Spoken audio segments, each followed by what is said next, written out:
मेरी आवाज आ रही है आपको?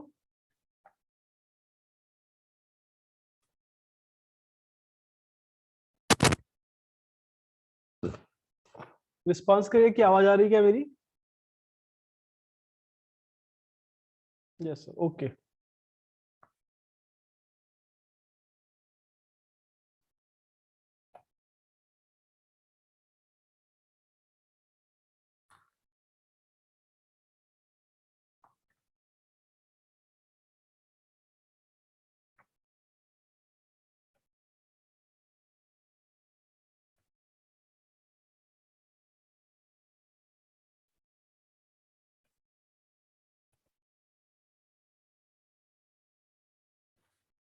एक मिनट रुकना, बस स्टार्ट करते हैं हम लोग।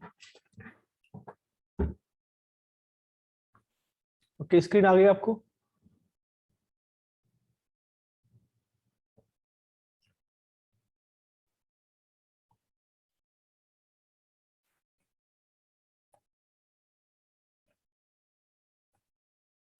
Good evening. तरनप्रीत, अभी स्क्रीन आ गई? आपको स्क्रीन आई?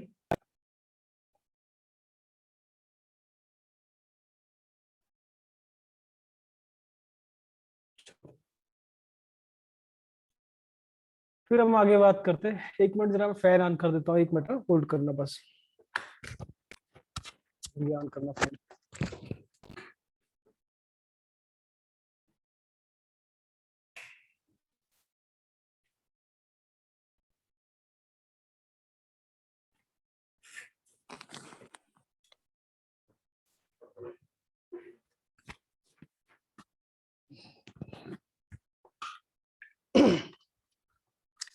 तो आज हमें बात करनी है, यूकैरियोटिक सेल के बारे में बात करनी है, राइट? तो आप मुझे माइक ऑन करके भी चाहो तो बात कर सकते हो, ऐसा कोई प्रॉब्लम नहीं है, बट जब जरूरत हो। ठीक है, आई थिंक सारे आ गए हमारे पास। और अब हम चलते हैं, देखते हैं। आज हमारे पास जो टॉपिक है, टॉपिक का नाम है चैप्टर, मतलब टॉपिक का नाम है यूकैरियोटिक सेल के बारे में। प्रोकैरियोट्स के बारे में सारी बातें हमने की थी, और अब बात करेंगे यूकैरियोटिक सेल के बारे में। ठीक है, और इसमें भी सबसे पहले हम बात करेंगे, जैसे कोई सेल है, मैंने आपको बताया था ये सेल वॉल है। अगर ये प्लांट सेल है तो बाहर क्या सेल वॉल है। और इसके बाद में आप देखोगे अंदर क्या है, तो यहाँ पर प्लाज्मा मेम्ब्रेन, क्लियर, या फिर सेल मेम्ब्रेन, या फिर इसका एक नाम और होता है, बोले तो इसको हम प्लाज्मा मेम्ब्रेन बोलते हैं, या फिर हम इसे सेल मेम्ब्रेन बोलते हैं, या फिर हम इसे प्लाज्मा लेमा बोलते हैं। ये इतना बोलते हैं। इसके अंदर आपको मालूम है कि एक डबल मेम्ब्रेन से सराउंडेड ऐसा न्यूक्लियस होता है। और प्लांट सेल के अंदर जब बात करते हो तो एक बड़ा सा इसके अंदर वैक्यूल होता है मैच्योर सेल के अंदर, राइट? वही एनिमल सेल के अंदर बस केवल बाहर ये प्लाज्मा मेम्ब्रेन होता है और ये न्यूक्लियस होता है बड़ा। ठीक है, बाकी यहाँ पर सेल ऑर्गेनेल्स होते हैं इसके साइटोप्लाज्म में। इसके बारे में हम लोगों ने बात की थी। तो हम सबसे पहले इसके अंदर बात करेंगे प्रोटोप्लाज्म के बारे में। जब भी कोई प्रॉब्लम हो आप मुझे बोल दीजिएगा। क्लियर? देखते हैं। सबसे पहले हम बात करेंगे यहाँ पर प्रोटोप्लाज्म के बारे में। ठीक है, प्रोटोप्लाज्म को हम बोलते हैं फिजिकल बेसिस ऑफ लाइफ बोलते हैं। क्या बोलते हैं? Physical basis of life. यानी किसी भी लिविंग्स के अंदर, कोई भी लिविंग, उसके अंदर जो वाइटल एक्टिविटीज होती है वो कहां पर होती है? प्रोटोप्लाज्म के अंदर होती है। दैट्स व्हाई प्रोटोप्लाज्म को क्या बोलते हैं? फिजिकल बेसिस ऑफ लाइफ बोलते हैं। क्लियर है? आप कह सकते हो कि लाइफ जो है इम्पॉसिबल है विदाउट प्रोटोप्लाज्म। ठीक है, प्रोटोप्लाज्म क्या होता है मैंने आपको बताया है, न्यूक्लियस और साइटोप्लाज्म को हम एक साथ बोल सकते हैं। क्लियर है? अब कोई भी लिविंग सेल, उनकी जो वाइटल एक्टिविटीज होती है, वाइटल मतलब लाइफ सेविंग एक्टिविटीज कह सकते हो, वो सारी की सारी कहां पर होती है? इसी प्रोटोप्लाज्म के अंदर होती है। क्लियर है? तो हम यहाँ पर लिख सकते हैं ऑल लिविंग, ठीक है, सेल्स, मतलब कहां प्रेजेंट होते हैं? तो कह सकते हैं present in all living sales and all activities. कौन सी एक्टिविटीज? वाइटल एक्टिविटीज यहीं पर होती है, या वाइटल फंक्शंस कह सकते हो, ठीक है। ऑफ अ सेल कहां पर होता है? इन प्रोटोप्लाज्म। बात समझ में आई? इतनी सी बात समझ में आ गई? चलो फिर आगे चलते हैं। कोई प्रॉब्लम हो तो आप मुझे बोलिएगा। ओके तरनप्रीत, अभी आगे चलते हैं। एक साइंटिस्ट है, उनका नाम है मिस्टर हक्सले। नाम क्या है? हक्सले।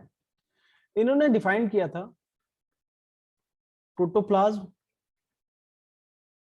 है ना, is the physical basis of life. और ये जो सेंटेंस मैंने लिखा है ऐसा पूछा गया, किसने डिफाइन किया था? मिस्टर हक्सले ने डिफाइन किया था। क्लियर है? समझ में आया क्या? ये जो मैं आपको प्रोटोप्लाज्म कह रहा हूँ, जो आपको मैं प्रोटोप्लाज्म के बारे में बात कर रहा हूँ, देखो आप कि एक ही सेल मैंने जैसे बताया आपको, राइट, इसके अंदर ये न्यूक्लियस हो गया, न्यूक्लियस, और ये साइटोप्लाज्म जो है इसके अंदर। आप चाहो तो इन दोनों को ही एक साथ बोल सकते हो क्या? सेल मेम्ब्रेन के साथ में एक साथ बोल सकते हो क्या? प्रोटोप्लाज्म, ठीक है। पहले इसको लेकिन प्रोटोप्लाज्म नहीं बोलते थे, राइट। पहले इसको एक साइंटिस्ट थे मिस्टर डुजार्डिन, क्या नाम था, ठीक है, ये थे। इन्हें ने इसको बोला था सरकोड बोला था। उसके बाद में एक साइंटिस्ट आए, ठीक है, हेस्टिंग, इन्होंने इसको बोला था प्रोटोप्लास्ट, इसी चीज को। और बाद में जो एक साइंटिस्ट है मिस्टर परकिंजे, राइट, इन्होंने इसका नाम दिया था प्रोटोप्लाज्म। समझ में आया? और अभी हम लोग इसको क्या बोलते हैं? प्रोटोप्लाज्म ही बोलते हैं। समझ में आया क्या? हाँ या ना? जैसे आपने सेल थ्योरी पढ़ी थी ना, कि सेल इज द स्ट्रक्चर, आपने बात की थी ना, तो सेम यहाँ पर एक साइंटिस्ट थे, उनका भी नाम मैं यहाँ पे लिखता हूँ, मेंशन करता हूँ। उनका नाम था मैक्स हुल्ज,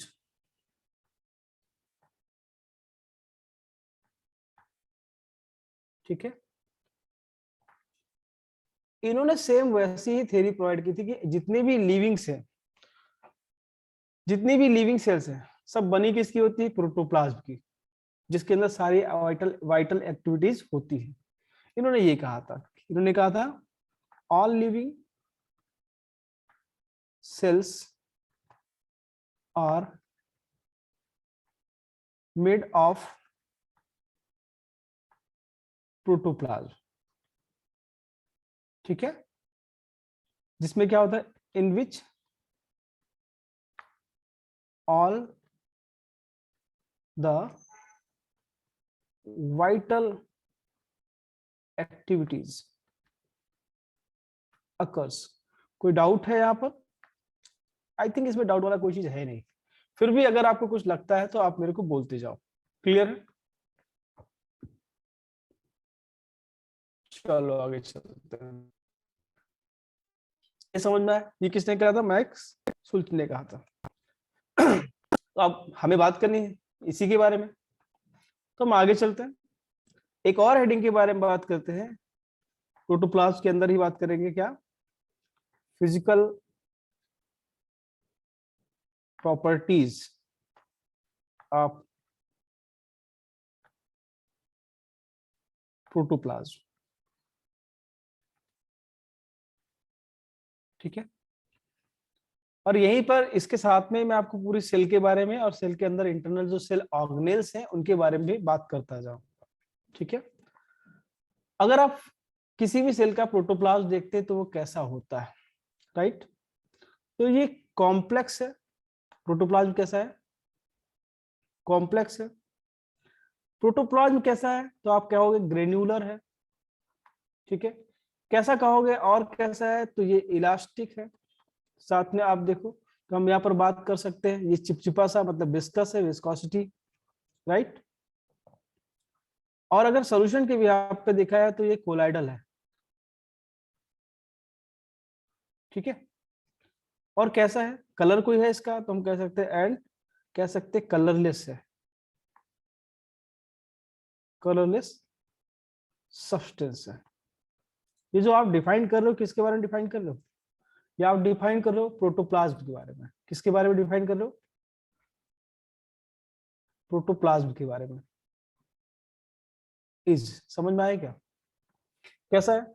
कॉम्प्लेक्स है, ग्रेन्युलर है, इलास्टिक है, विस्कस है, कोलाइडल है एंड कलरलेस सब्सटेंस। ये सारी प्रॉपर्टी कौन सी है? तो हम बोलेंगे ये फिजिकल प्रॉपर्टीज।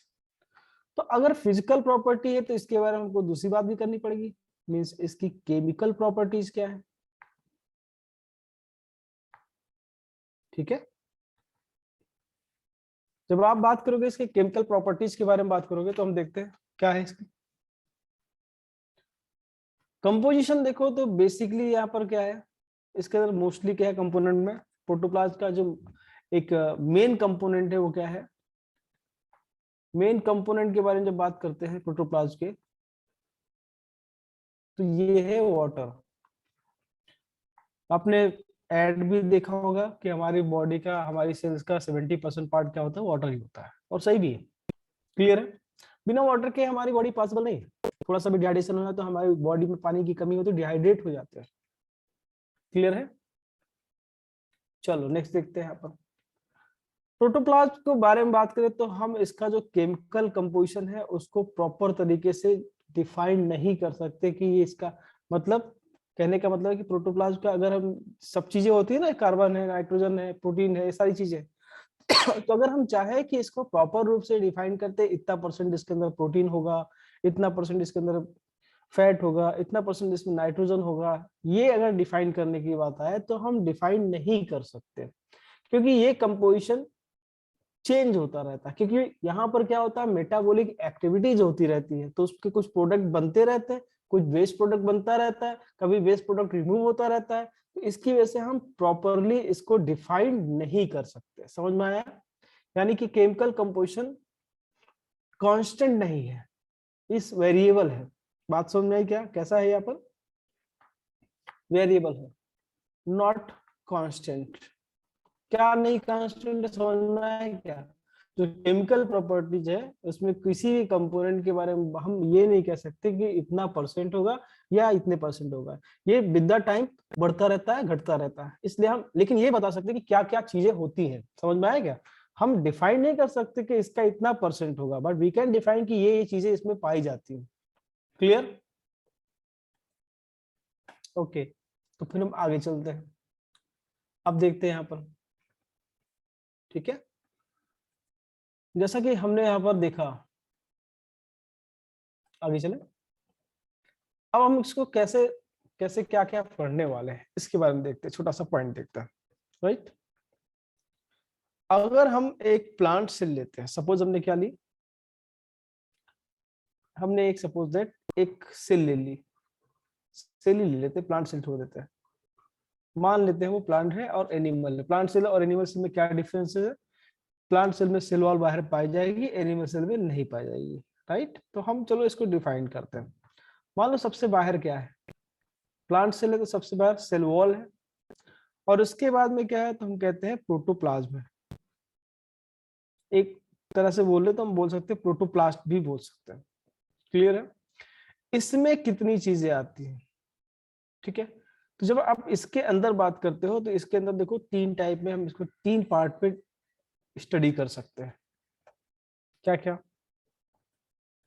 जैसे तीन पार्ट कौन कौन से?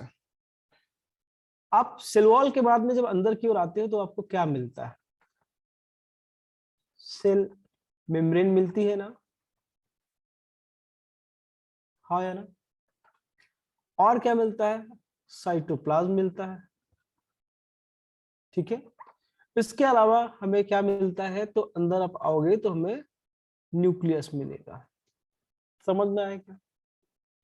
जब आप साइटोप्लाज्म के बारे में बात करते हो तो इसको we can divide again 3 part में,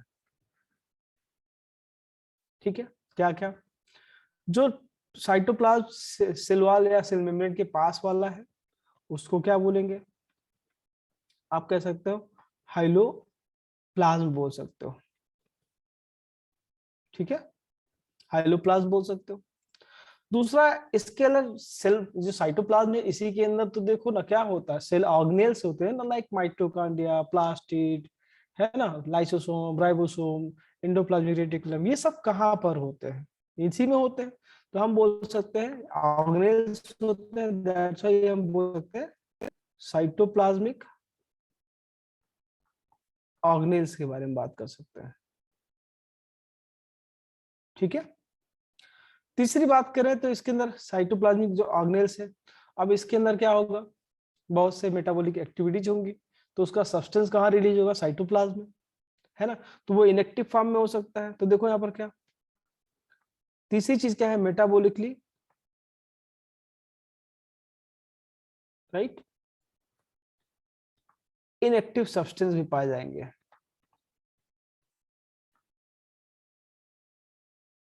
सब्सटेंसेस भी पाए जाते हैं, क्लियर है। अब तुम्हारे मन में क्वेश्चन आ रहा होगा कि मेटाबॉलिकली इनएक्टिव सब्सटेंस है क्या? तो वी कैन डिफाइन, इसको भी हम 3 पार्ट में डिफाइन कर सकते हैं, राइट। जैसे हर सेल के अंदर कुछ ना कुछ रिजर्व मटेरियल होता है। रिजर्व मटेरियल जो फूड के फॉर्म में हो सकता है ना, तो रिजर्व मटेरियल होगा। रिजर्व मटेरियल में क्या क्या आता है? जैसे कार्बोहाइड्रेट, बात समझ में आई क्या? और क्या आता है? तो आप इसमें फैट को भी रख सकते हैं, इसमें आप ऑयल ड्रॉपलेट्स वगैरह को भी रख सकते हैं। ये सब क्या है? रिजर्व मटेरियल है, राइट। इसके अलावा जब बात करोगे तो इसमें सिक्रेशन होता है। सिक्रेशन होता है तो उसके प्रोडक्ट को बोलेंगे क्या? सेक्रेटरी प्रोडक्ट के बारे में बात करेंगे। सिक्रेशन किससे होता है? सेल ऑर्गेनेल्स वगैरह से। जैसे आपने नाम सुना है एंजाइम्स के बारे में, मैंने आपको बताया था what is the meaning of enzymes, right. और क्या हो सकता है? नेक्टर हो सकता है, ठीक है। क्या हो सकता है? नेक्टर हो सकता है। और कुछ ऐसे सब्सटेंस हो सकते हैं जिनके पास कलर हो, तो उसे बोल सकते हैं हम कलरिंग सब्सटेंस बोल सकते हैं। ये सारी चीजें कहाँ आएंगी? सेक्रेटरी प्रोडक्ट के अंदर आएंगी। तीसरा जो वेस्ट मटेरियल है, एक्सक्रीटरी प्रोडक्ट के बारे में बात करेंगे। और यू नो ना, एक्सक्रीटरी प्रोडक्ट का मतलब क्या होता है? Waste material. और हम एक्सक्रीटरी वेस्ट तब बोलते हैं नॉर्मली जब आप एक्सक्रीशन चैप्टर पढ़ोगे, तो मैं यहाँ पर बात करने वाला हूँ कि जो नाइट्रोजन कंटेनिंग कंपाउंड है उसे क्या बोलते हैं? हम एक्सक्रीटरी प्रोडक्ट बोलते हैं, ठीक है ना, जैसे यूरिया वगैरह। लेकिन वहां वो नाइट्रोजन वेस्ट होता है, एक्सक्रीटरी वेस्ट के बारे में बात करेंगे यहाँ पर। तो यहाँ पर क्या क्या हो सकता है इसके अंदर हम देखते हैं, ठीक है। यहाँ पर हो सकता है इसेंशियल ऑयल्स हो सकता है। इसेंशियल का मतलब क्या होता है?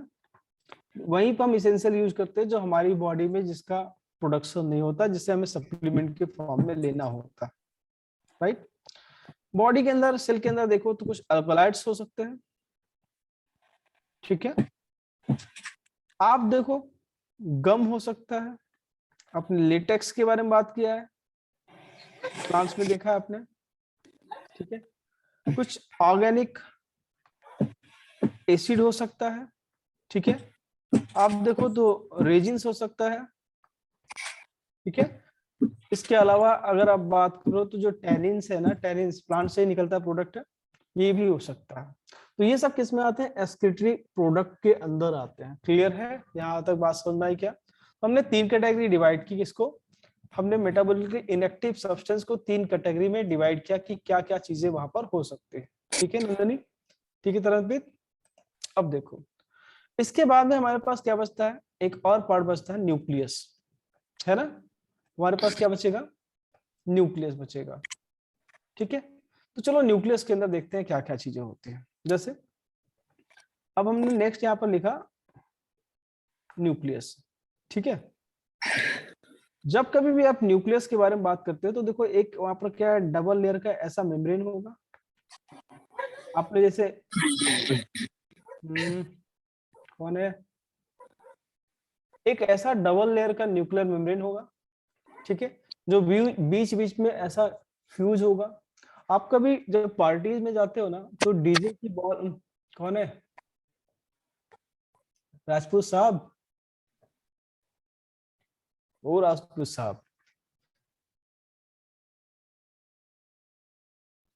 क्वेश्चन है तो पूछते जाओ, बट ऐसे करोगे तो मैं भी डिस्टर्ब हो जाऊंगा। चलो बात करते हैं। तो राजपूत साहब मैं बात कर रहा था, जब आप न्यूक्लियस को देखते हो तो सबसे बाहर सबसे पहले क्या मिलती है हमें, एक ऐसा न्यूक्लियर मेम्ब्रेन मिलती है, this is known as outer nuclear membrane. ठीक है, या फिर इसे एक नाम और बोल सकते हैं, न्यूक्लियर लेमा भी बोल सकते हैं। This is inner nuclear membrane. इनके बीच में inter membrane nuclear membrane space है। ठीक है, स्पेस होता है, कोई प्रॉब्लम नहीं। आगे चलते हैं, समझ में ना आया ना आज कुछ तो बोलना। ठीक है, इसके बाद में बेटा देखो, आप जब किसी पार्टी में जाते हो तो वहां पर आपने डीजे वाली बॉल देखी होगी जिसमें अलग अलग कलर की लाइट निकलती रहती है, देखा है ना। तो न्यूक्लियस भी कुछ वैसा ही राउंड सा होता है, और बीच बीच में ऐसा टूटा होता है जिसे क्या बोलते हैं, न्यूक्लियर पोर बोलते हैं। जिसे क्या बोलते हैं, न्यूक्लियर पोर बोलते हैं, जिसके थ्रू क्या होता है, मैंने आपको बताया था, सब्सटेंस यहाँ से बाहर और यहाँ से या तो अंदर जाता है। क्लियर है, हाँ या ना, या समझ में आया? और इसके अंदर जब देखोगे यहाँ पर लिक्विड होगा। ये जो लिक्विड है this is known as nucleoplasm. इस लिक्विड को क्या बोलेंगे हम, न्यूक्लियोप्लाज्म बोलेंगे। बात समझ में आई क्या। इसके बाद में जब आप इसके अंदर देखोगे तो यहाँ पर ओके, इसके बाद में जब आप इसके अंदर देखोगे तो कुछ इसमें ऐसे थ्रेड लाइक स्ट्रक्चर नजर आएंगे जो कलर्ड होंगे अंदर से, मतलब कवर्ड है ना अंदर से, बाहर क्या है, चारों तरफ तो न्यूक्लियर मेम्ब्रेन है, अंदर इसके देखोगे तो ये ऐसा कलर्ड स्ट्रक्चर मिलेगा। This is known as chromatin reticulum. ठीक है, और इसके अलावा जब आप इसके अंदर देखोगे तो एक और चीज मिलती है, क्या यहाँ पर एक विदाउट मेम्ब्रेन का एक ऐसा स्ट्रक्चर मिलता है, विदाउट मेम्ब्रेन का, एंड ये भी न्यूक्लियोप्रोटीन का बना होता है, ये होता है न्यूक्लियोलस। तो ये सारी चीजें हमको मिलने वाली। न्यूक्लियोलस कैसा है, तो हम कह सकते हैं विदाउट मेम्ब्रेन, मतलब इसके चारों तरफ कोई भी मेम्ब्रेन नहीं पाई जाती है। बात समझ में आए। अगर मिडअप के बारे में बात करें तो ये बना होता है न्यूक्लियोप्रोटीन का। ठीक है, और इसको डिस्कवर किया था मिस्टर फोंटाना ने। बात करेंगे इसके बारे में, ठीक है, हाँ या ना। चलो, हाँ कह सकते हैं, बिल्कुल कह सकते हैं, क्रोमेटिन रेटिकुलम बोलो, या फिर चलो मैं इसको लिख देता हूँ क्रोमेटिन फाइबर भी बोलते हैं। ठीक है मैं चलो थोड़ी सी बात तुमको बता दूं, फिर आगे चलते हैं। अगर इस क्रोमेटिन रेटिकुलम देखो अभी यहाँ पर नेटवर्क के फॉर्म में, नेट लाइक स्ट्रक्चर में है, ऐसा नेटवर्क है। ये कब, जब सेल डिवीजन होता है, सेल डिवीजन में आपने मालूम है सेल साइकिल में दो फेज होते हैं, एक होता है इंटरफेज जिसमें सेल सेल डिवीजन की प्रिपरेशन करते हैं, तो उसके बाद में आता है न्यूक्लियस का डिवीजन, मतलब कैरियोकाइनेसिस एंड साइटोकाइनेसिस, राइट। तो वहां पर क्या होता है, क्वाइलिंग होता है। पहला फेज जब आता है, प्रो फेज आता है, तो क्वाइलिंग होता है। और क्वाइलिंग की वजह से क्या होता है, कंडेंस हो जाता है। क्वाइलिंग समझ रहे हो? जैसे कि आप अपने घरों पे जब हम लोग कुछ कपड़े या कोई चीज साफ करते हैं तो पानी में डालते हैं, फिर निकालते हैं, फिर उसको ट्विस्ट करते हैं ना। ट्विस्ट करने में क्या क्वाइलिंग हुई तो छोटा होता चला जाता है। क्लियर है? तो क्वाइलिंग एंड कंडेंसेशन की वजह से ये क्रोमोसोम्स कैसे हो जाते हैं, ठीक है। क्वाइलिंग एंड कंडेंसेशन के ये क्रोमोसोम कैसे हो जाते हैं, ऐसा ये थ्रेड्स पूरे अलग अलग हो जाते हैं। ठीक है, ये ऐसे ऐसे अलग हो जाते हैं। और जब ये ऐसे ऐसे अलग हो जाते हैं तो इनको हम बोलते हैं क्रोमोसोम। मैंने लास्ट टाइम भी ये चीज शायद बताई थी आपको। And this is known as CR, मतलब क्रोमेटिन रेटिकुलम बोलते हैं। क्लियर है? चलो अब इतनी सी बातें समझ में आएगी कि हम लोगों ने देखा एक सेल को हम कितने पार्ट में डिवाइड कर सकते हैं। क्लियर? तो हमने यहाँ पर बात की किसके बारे में, देखो एक बार दोबारा से इसका छोटा सा रैपिड रिवीजन देते हैं, फिर आगे चलते हैं। हमने कहा सेल को सेल वॉल एंड प्रोटोप्लाज्म में डिवाइड करते हैं। Protoplasm again cell membrane, cytoplasm और न्यूक्लियस में होता है। साइटोप्लाज्म को हम लोग फिर अगेन हाइलोप्लाज्म, साइटोप्लाज्मिक ऑर्गेनेल्स और मेटाबॉलिकली इरेक्टिव सब्सटेंस के अंदर बात किया। इसमें 3 टाइप के सब्सटेंस, रिजर्व मटेरियल, सेक्रेटरी और एक्सक्रीटरी के बारे में बात किया। देन हमने न्यूक्लियस के अंदर बात किया सॉरी। तो न्यूक्लियस के अंदर बात किया तो ये क्या है, तो हम इसे बोलते हैं न्यूक्लियर मेम्ब्रेन, है ना। दोनों को एक साथ क्या बोलते हैं, न्यूक्लियर मेम्ब्रेन। कैसी है, तो हमें मालूम है डबल लेयर की है। कैसी है, डबल लेयर। या इसे हम एक नाम और बोलते हैं, कैरियोथीका भी बोलते हैं। राइट, कैरियोथीका भी हम बोलते हैं। क्लियर है, हाँ या ना? समझ में आया क्या, कैरियोथीका भी बोलेंगे।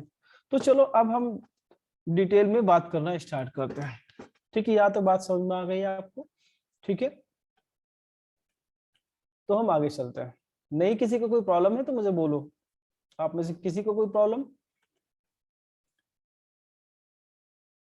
हर्षप्रीत, मलविका, मनिक, मनु, नंदनी, राजपूत साहब, पीयूष, समायरा, आप में से किसी को कोई नो प्रॉब्लम सर। बेटा? चलो आगे चलते हैं फिर। ठीक है, चलो अब देखो सबसे पहले अगर हम बात करें तो सबसे पहले स्ट्रक्चर क्या है, अगर आप सबसे पहले देखो तो ये क्या है, सेल वॉल है ना। सेल वॉल के बाद में क्या होगा, तो हम लोग कहते हैं प्लाज्मा मेम्ब्रेन है। ठीक है, प्लाज्मा मेम्ब्रेन है। फिर अंदर न्यूक्लियस और साइटोप्लाज्म वगैरह सारी चीजें है ना इसके अंदर। वैक्यूल है प्लांट सेल के अंदर। तो यानी कि हमें अगर सीरियल से बात करनी तो सबसे पहले हमें बात करनी पड़ेगी सेल वॉल के बारे में। ठीक है, सेल वॉल आपको मालूम है किस में पाया जाता है, तो आपने बैक्टीरिया के बारे में बात किया है तो वहां भी सेल वॉल पाया जाता है, प्लांट सेल में भी पाया जाता है और फंगस की सेल में भी पाया जाता है। क्लियर है, हाँ या ना? ठीक है, कहाँ कहाँ पर है, तो ये मोस्ट ऑफ बैक्टीरिया में है। ठीक है, पहला हम लिख सकते हैं कि कहाँ कहाँ पर है। ओके बेटा, करंटली सबसे पहले तो हम कह सकते हैं मोस्ट ऑफ प्रोकैरियोट्स में प्रेजेंट है। राइट, कंडीशन क्या है, तो हम कहेंगे प्रेजेंट है। ये ऐसा करें प्लस बना के, अगर ऐसा हम करते हैं इसका मतलब प्लस प्रेजेंट है। हाँ, और आपको मालूम है किसकी बनी होती, तो हम लोगों ने बात की थी पेप्टिडोग्लाइकैन के बारे में बात किया था, याद है? कल ही बात की थी हम लोगों ने। नोट्स आपने रिवाइज किए क्या? ठीक है, दूसरा आप प्लांट के अंदर बात करो, प्लांट सेल के अंदर तो है ही है, तो प्रेजेंट है। और किसकी बनी होती है, तो ये सेल्यूलोज की बनी होती है। राइट, बेसिकली सेल्यूलोज, बाकी साथ में इसके साथ में होता है मटेरियल्स। और वही अगर आप फंगस के अंदर बात करो, मैंने आपको बताया है फंगस के अंदर भी ये क्या होता है, तो प्रेजेंट होती है। और किसकी बनी होती है, तो आपने नाम याद रखना है काइटिन, या फिर दूसरा नाम याद रखना है fungal cellulose. Right, fungal cellulose भी बोल सकते हैं। और एक्चुअल में ये तीनों, चाहे पेप्टिडोग्लाइकेंस हो, चाहे सेल्यूलोज हो, चाहे ये फंगल काइटिन हो, ये सब डेरिवेटिव किसके हैं, सारे के सारे पॉलीसेक्राइड के ही डेरिवेटिव है। ठीक है, किसके डेरिवेटिव है, सब के सब पॉलीसेक्राइड के डेरिवेटिव है। अब देखो अगला पॉइंट, क्या सेल वॉल लिविंग है या डेड? ध्यान रखना सेल वॉल कैसी है, डेड है। ठीक है, पोजीशन क्या है इसकी, तो ये आउटर मोस्ट है ना, आउटर पोजीशन है, कैसा है, डेड है। तो क्या इलास्टिक है या रिजिड? तो ध्यान रखना ये कैसा है, रिजिड होती है। क्लियर है? और क्या करती है, ये प्रोटेक्शन प्रोवाइड करती है। ठीक है, प्रोटेक्शन प्रोवाइड करती है। क्लियर है? इसको किसने डिस्कवर किया था? तो एक्चुअल में मैंने आपको पहले बताया था इस चीज, मिस्टर रॉबर्ट हुक के बारे में, याद है ना? ठीक है, कब की बात है, 1665 में इन्होंने डिस्कवर किया था। एक्चुअल में मैंने उस दिन बताया था जो मटेरियल है किसने डिस्कवर किया था, ये एक्चुअल में सिलवाली तो था उस दिन जो बताया था मैंने, हाँ या ना? समझ में आया? अब अगली बात मैं फिर से करने वाला हूं कि इसकी थिकनेस क्या होती है। चलो आगे चलते हैं। जब आप इसकी थिकनेस के बारे में बात करते हैं, क्योंकि सेल छोटी सी है ना, सेल कैसी, साइज कैसा है, छोटा सा है ना, तो इसकी थिकनेस के बारे में अगर हम बात करें तो मीटर्स में तो होगा नहीं, किस में होगा, तो 0.1 माइक्रोमीटर टू 10 माइक्रोमीटर तक हो सकता है, अलग अलग सेल में अलग अलग हो सकता। ठीक है, अब ये सेल वॉल बनता कैसे है? सेल वॉल सेक्रेट किया था साइटोप्लाज्म के थ्रू। क्लियर है, बात सुन में आई? The cell wall is secreted by, ठीक है, साइटोप्लाज्म। समझ में आएगा, आया ना? चलो, इसका कंपोजिशन क्या होता है मैं इसके बारे में बताता हूँ। ठीक है, अगर आप एल्गी की एक सेल, एल्गी भी तो प्लांट ही है ना, मान लो एल्गल सेल लेते हैं, ठीक है, और उसका कंपोजिशन देखते हैं, तो आप देखोगे इसके अंदर सबसे बेसिकली क्या है, तो हमने कहा इसके अंदर सेलुलोज तो है ही। ठीक है, और क्या है, कार्बोहाइड्रेट का ही एक डेरिवेटिव होता है, ठीक है, गैलेक्टेंस, ये भी पाया जाता है। जरूरी नहीं कि सब में पाया, लेकिन ये चीज पाई जाती है, बात समझ में आए क्या? और ये भी पाया जाता है। ठीक है, इसके अलावा इसमें कुछ मिनरल्स भी पाए जाते हैं। ठीक है, जैसे कि आप कह सकते हो कैल्शियम कार्बोनेट, ये पाया जाता है। ठीक है, अब इसका फॉर्मेशन कब होता है, ठीक है, इसके बारे में थोड़ी सी बात करता हूं। देखो, एक प्लांट सेल ले लो, डायरेक्ट प्लांट सेल बना रहा हूं, इसका ये न्यूक्लियस है। सबसे पहले क्या होता है, न्यूक्लियस का साइज बढ़ता है क्योंकि डीएनए कंटेंट इसमें डबल होता है। फिर क्या होता है, न्यूक्लियस का डिवीजन होता है। न्यूक्लियस का डिवीजन मतलब कैरियोकाइनेसिस। तो क्या हो जाएगा, एक सेल में दो न्यूक्लियस बन जाएगी। क्या हुआ यहाँ पर, कैरियोकाइनेसिस। अब इसके बाद में क्या होगा, साइटोकाइनेसिस स्टार्ट हो जाएगा। ठीक है, साइटोकाइनेसिस स्टार्ट हो जाएगा। कैसे होगा, बस इसके बारे में बात करूंगा मैं यहाँ पर। सबसे पहले क्या होता है, ये जो सेल है ना, इसके अंदर दो न्यूक्लियस तो हो ही है, एक ये एक ये। सबसे पहले क्या होता है यहाँ पर, ट्यूब्स ऑफ गोल्गी कॉम्प्लेक्स आके सेंटर में ऐसे इकट्ठा होती है। ठीक है, फिर वो आपस में क्या कर जाती हैं, जुड़ जाती हैं। फिर वो आपस में क्या करती हैं, ऐसे जुड़ जाती है, और इनका मूवमेंट देखो इधर की साइड बढ़ रही है, सेंटर से बाहर की तरफ बढ़ रही है। और आपने फिजिक्स में पढ़ा है सेंट्रीपिटल एंड सेंट्रीफ्यूगल फोर्स के बारे में पढ़ा है, हाँ है ना? सेंट्रीपिटल फोर्स जो सेंटर की तरफ लगता है, जो अवे फ्रॉम द सेंटर लगता है, उसे क्या बोलते हैं, सेंट्रीफ्यूगल फोर्स बोलते हैं। तो यहाँ मूवमेंट कैसा है, सेंट्रीफ्यूगल टाइप का। कैसा है मूवमेंट, सेंट्रीफ्यूगल टाइप का। क्लियर है? और ये जो साइड्स है, दिस इज नोन एज, जैसे ये जो साइड्स है, इन साइड्स को क्या बोलते हैं, लेटरल साइड्स। ठीक है, और ये जो बना है अभी, क्या बना है, हम कहेंगे सेल प्लेट फॉर्मेशन।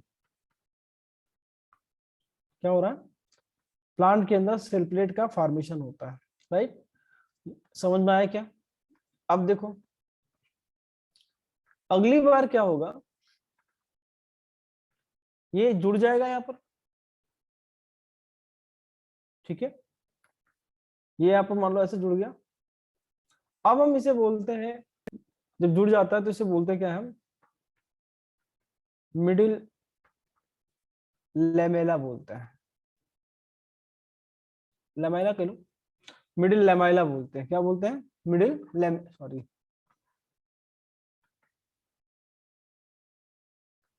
क्या बोलेंगे हम, मिडिल लेमेला बोलेंगे। इसको मैं स्पेलिंग सही करता हूँ ना, गड़बड़ हो जाएगी, आपको याद नहीं रहेगी। मिडिल लेमेला बोलते हैं, ठीक है। जब मिडिल लेमेला बन जाती है तो उसके बाद में क्या होता है, मिडिल लेमेला की दोनों साइड में, this is middle lamella, right, और इसके इस साइड भी और इस साइड भी प्राइमरी सेल वॉल का फॉर्मेशन होता है। किसका होता है, प्राइमरी सेल वॉल का। दोनों साइड में क्या होता है, मिडिल लेमेला की दोनों साइड में, ये ऐसे अगर लिखते वन के ऊपर अगर ऐसा नॉट रखते तो मतलब बोलते हैं प्राइमरी, राइट, सेल वॉल का फॉर्मेशन होता है। और बेसिकली इसका कंपोजिशन क्या होता है, तो आप देखोगे यहाँ पर सेल्यूलोज होता है, और सेल्यूलोज की कंपोजिशन की वजह से इसका नेचर कैसा होता है, इलास्टिक होता है, ठीक है। अब देखो,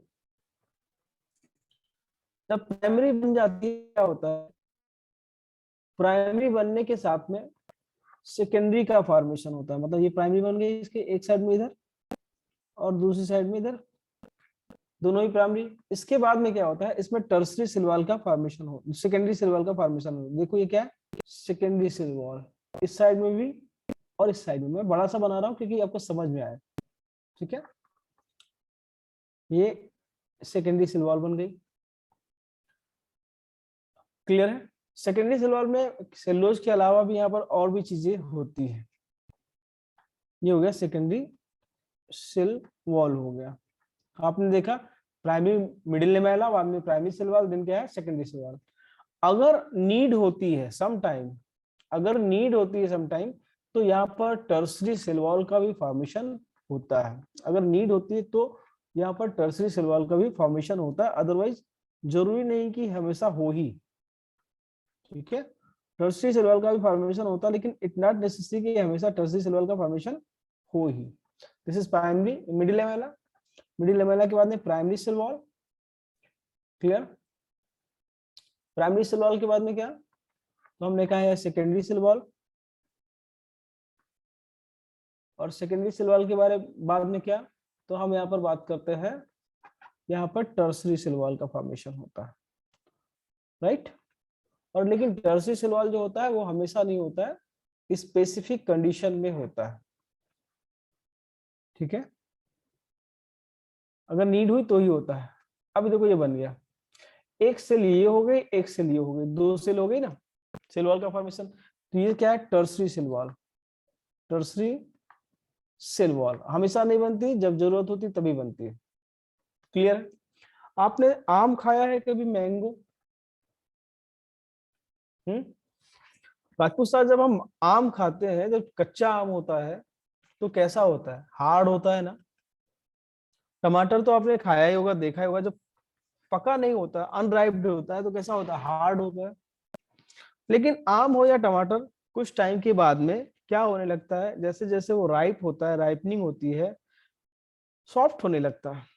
हाँ या ना, सॉफ्ट क्यों होने लगता है, क्योंकि ये जो मिडिल लेमेला है ना, वो डिसअपियर होने लगती है।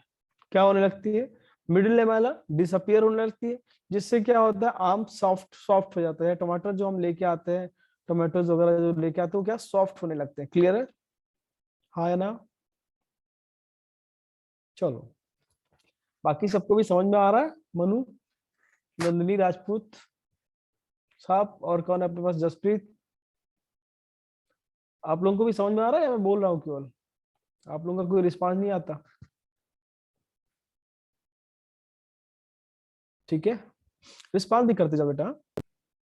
चलो, चले फिर आगे। अब देखो यहाँ पर, अब हम ये समझ में आ गया ना कैसे बनती है, इसका समझ में आया और जो सेल वॉल का फॉर्मेशन होता है ना, इसमें क्या होता है, साइटोप्लाज्म का डिवीजन होता है। क्या होता है? साइटोप्लाज्म का डिवीजन होता है। दैट्स व्हाई हम इसे क्या बोलते हैं? साइटोकाइनेसिस। दैट्स व्हाई हम इसे क्या बोलते हैं? मैंने पहले लिखा, यहाँ पर प्रोसेस को बोलते क्या है? साइटोकाइनेसिस। साइटोप्लाज्म का डिवीजन तो कब होता है? जब सेल वॉल का फॉर्मेशन होता है। क्लियर है? हाँ या ना? चलो आगे चलते हैं। ठीक है, अब यहाँ पर थोड़ी सी बात करेंगे अलग अलग कि किसका किसका क्या कंपोजिशन है। तो सबसे पहले we will talk about middle lamella. ठीक है, यानी कि हम बात करने वाले हैं लेयर्स ऑफ सेल वॉल के बारे में। ठीक है, इसमें हम सबसे पहले क्या बात करने वाले हैं, क्योंकि सबसे पहले यही बनी ना, हाँ या ना? तो हम बात करने वाले हैं मिडिल लेमेला के बारे में। चलो देखते हैं मिडिल लेमेला। मालूम है आपको कहां पर पोजीशन क्या है? प्राइमरी सेल वॉल के बीच में है ना? है ना या हाँ या ना? प्रेजेंट बिटवीन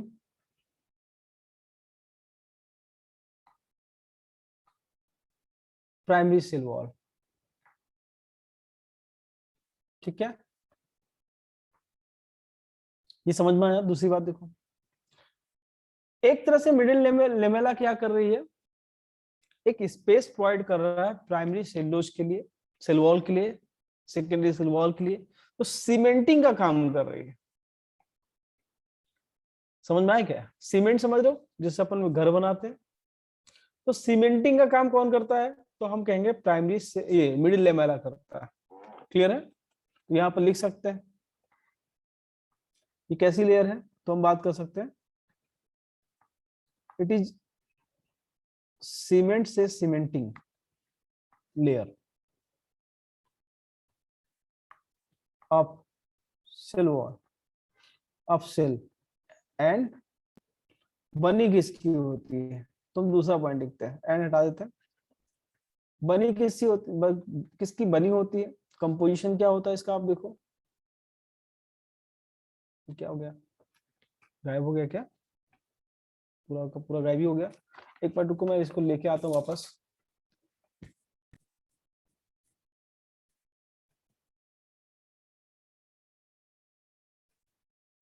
एक मिनट मुझे, एक मिनट देना बस, इसे लिखना पड़ेगा अदरवाइज।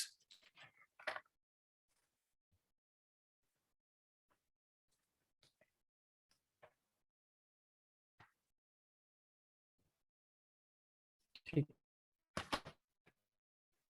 चले बना किससे होता है उसके बारे में देखते हैं। यहाँ पर क्लियर देखते हैं। मिडिल लेमेला मिड अप किसका होता है? तो मैं इसको गैप करना था, मैं सारा गैप कर दिया था। ठीक है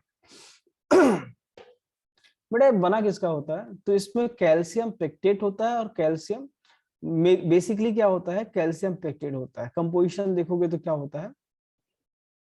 आप कह सकते हो मिडअप ऑफ, बेसिकली क्या होता है इसके अंदर?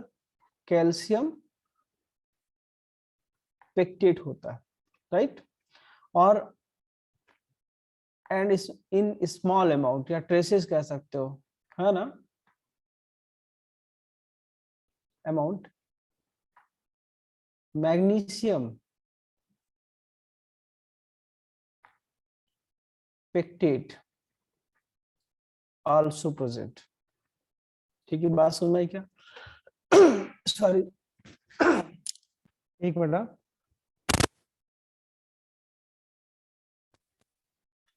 सॉरी यार, ये समझ में आया?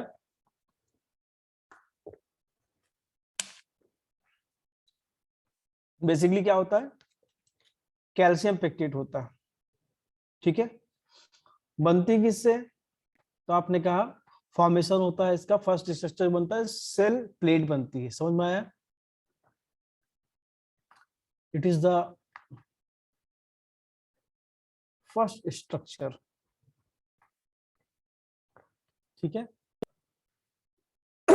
फॉर्म्ड फ्रॉम तो हम बात करते हैं सेल प्लेट, मैंने बताया था ना आपको कैसे बनता है, ठीक है, बिटवीन न्यूली फॉर्म, दो सेल बनते हैं तो डॉटर न्यूक्लियस बोलते हैं।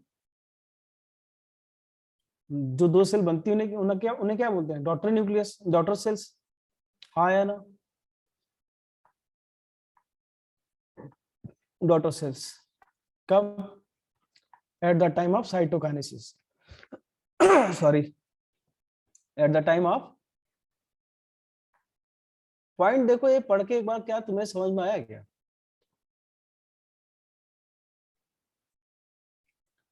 ये समझ में आया आपको जो मैंने पॉइंट लिखा है यहाँ पर आपको? ओके, समझ में आया क्या चीज? चलो आगे चलते हैं।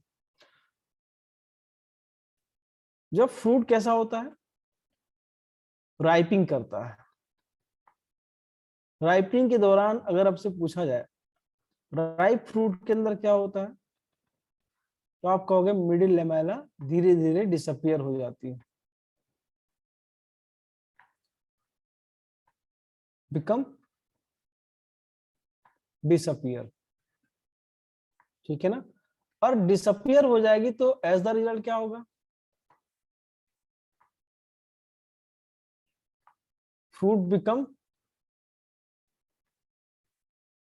सॉफ्ट, ठीक है? बात समझ में आई क्या? हाँ या ना? किसमें ये चेंज होता है? तो जेली लाइक सब्सटेंस में चेंज हो जाता है। जेली लाइक सब्सटेंस में क्या होता है? चेंज हो जाता है। क्लियर है? चलो आगे चलते हैं। अब अगर बात करें, मिडिल लेमेला आपको समझ में आया, तो सेकेंड नंबर पे हमको बात करनी पड़ेगी प्राइमरी सेल वॉल के बारे में। अब आपको बात मालूम ही है कैसे बना, दोनों साइड में बनता है ना, ये तो आपको मालूम ही है कि दोनों साइड में है। आवाज आ रही ना आपको मेरी?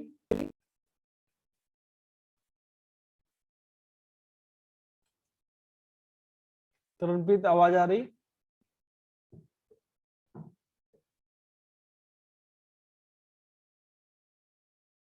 सारे स्टूडेंट, किसी को आवाज आ रही मेरी? नंदिनी? ओके।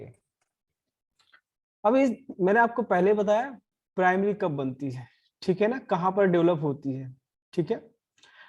हमने बात करी है प्लांट्स के अंदर दो टाइप की सेल्स होती है। एक ऐसी सेल्स होती है मनु जो डिवीजन कर सकती है, और जो सेल डिवीजन कर सकती है उसे हम क्या बोलते हैं? Meristematic cell. क्या बोलते हैं? मतलब जो डिवीजन कर सके। और प्लांट्स के अंदर दूसरी सेल्स होती है जो डी पावर और डिवीजन लॉस्ट कर देती है, उसे क्या बोलते हैं हम? परमानेंट बोलते हैं, ठीक है। सेल या tissue loss the power of division, ठीक है। अब समझो यहाँ पर कहां से बनता है, कैसे बनता है, ये तो मैंने आपको बताया, राइट। मिडिल लेमेला के दोनों साइड में अरेंज होता है, ठीक है। तो प्राइमरी सेल वॉल का कंपोजिशन क्या होता है, ठीक है। आप यहाँ पर देखो क्या क्या होता है। तो सबसे पहले हमें मालूम है इसके अंदर क्या होता है? सेल्यूलोज होता है, ठीक है। सेल्यूलोज के अलावा जब आप इसके अंदर देखोगे तो यहाँ पर आपको मिल जाता है पेक्टेज, मिल जाता है, ये हार्डनेस वगैरह प्रोवाइड करती है। इसके अलावा क्या होता है? हेमीसेल्यूलोज होता है, राइट। और क्या होता है? तो आप कह सकते हो इन सम अमाउंट पॉलीसैकेराइड डायरेक्टली होता है। बाकी सब भी पॉलीसैकेराइड ही है, लेकिन वो डेरिवेटिव है ना, डेरिवेटिव से ध्यान रखना, जैसे दूध और दूध से बनी हुई चीजें। बात सुन रहे हैं? बना क्या, कंपोजिशन क्या होता है इसका। दूसरी बात, इसका नेचर क्या होता है? तो मैंने कहा है इलास्टिक, थिक होती है या थिन, तो ध्यान रखना थिन होता है। नेचर कैसा है? तो हमको मालूम है इलास्टिक होता है, ठीक है। और जैसे पेंसिल होती है ना, कार्बन का एक फॉर्म है, डायमंड भी कार्बन का एक फॉर्म है। ग्रेफाइट आपने देखा है जो पेंसिल में होता है, वो भी कार्बन का एक फॉर्म है। लेकिन जब एक लेयर दूसरे लेयर के ऊपर स्लाइड करती है, एक लेयर दूसरे लेयर के ऊपर स्लाइड करती है, तो उसको बोलते हैं एमार्फस। क्या बोलते हैं? एमार्फस बोलते हैं। ठीक है, तो आप देखोगे ये भी कैसा है? एमार्फस है। कैसा है? एमार्फस सब्सटेंस है। क्लियर है? हाँ या ना? एमार्फस का मतलब समझ में आया? जब एक लेयर दूसरे लेयर के ऊपर स्लाइड करती है तो उसे बोलते हैं एमार्फस। कोई इसका एक पर्टिकुलर स्ट्रक्चर नहीं होता है, तो हम यहाँ पर लिख लेते हैं एमार्फस होता है। दूसरी बात अब सेल मेम्ब्रेन है। सेल मेम्ब्रेन का नेचर कैसा है? क्या ये अपने से सब कुछ जाने देती है या सबको नहीं जाने देती? तो ध्यान रखना ये फ्रीली परमेबल है। कैसा है? फ्रीली परमिएबल है, मतलब ये किसी को भी रोकती नहीं कि तुम अंदर मत जाओ। हाँ, इसका नेचर सेल वॉल का तब चेंज होता है जब इसमें कुछ चीजें डिपॉजिट हो जाती है तो ये इम्परमिएबल बन जाती है। लेकिन बेसिकली सेल वॉल का नेचर कैसा है? फ्रीली परमिएबल है। कैसा है? फ्रीली परमिएबल है। क्लियर है? अब देखो इसकी थिकनेस कितनी होती है अगर बात की जाए, तो आप देखो इसकी थिकनेस होती है 0.1 से लेके 0.3 माइक्रोमीटर। बात समझ में आई? हाँ या ना?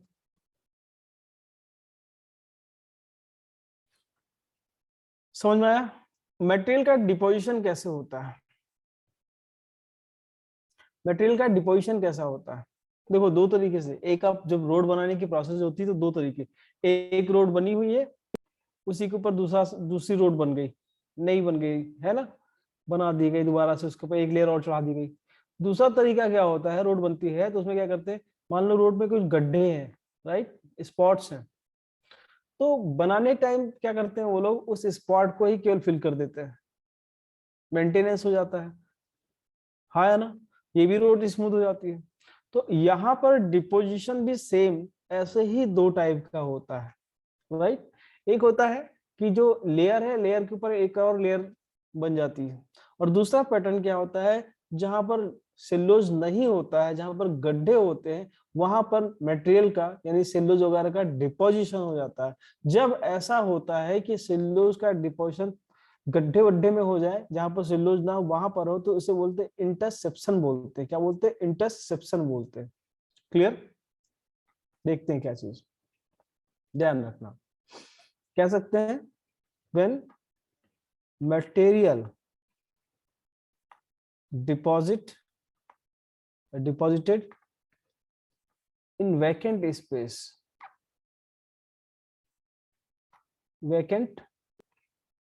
space, right, तब इस प्रोसेस को बोलते हैं हम, और ये क्वेश्चन पूछा जा चुका है।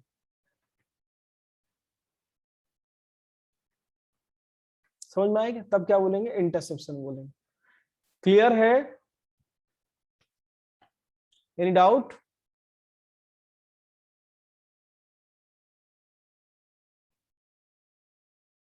ओके, नंदिनी एंड तरनजीत, कोई डाउट? चलो गुड, आगे चलते हैं। प्राइमरी समझ में आया? चलो राज मनु, अपन आगे चलते बेटा।